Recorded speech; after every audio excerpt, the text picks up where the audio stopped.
and want people to buy into it, you have to talk to everybody, including people who disagree with your previously held position. But I thought there is no substitute for people who can tell you in real time what was happening. It is compelling. It was compelling to watch.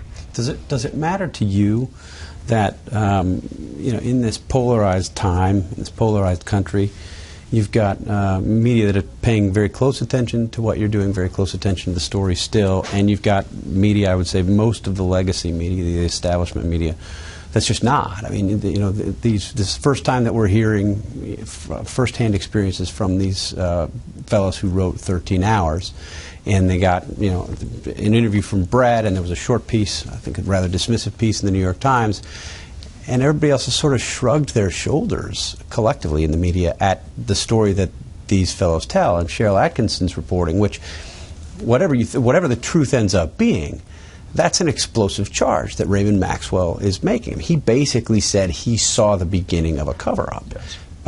And it's not gotten, I mean, none of the networks have covered it, the big newspapers haven't covered it. Two questions. Does that surprise you, number one? And number two, do you think that will change as your committee continues to do its work? Does it surprise me? Not anymore. But we do have avenues to get around the traditional media, social media, the internet. There are other ways to get at folks.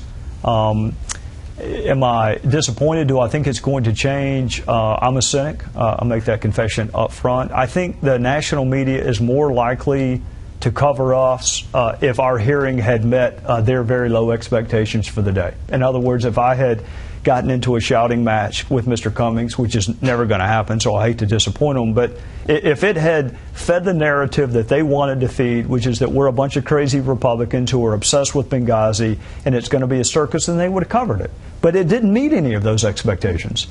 So consequently, it probably didn't get much play. I'm older than the three of you, so here's the lesson in life I'll give you. Don't worry about things you can't control. And I cannot control the fact that the traditional three main media outlets don't cover issues that I think they ought to cover. A couple more, and I know you have to go.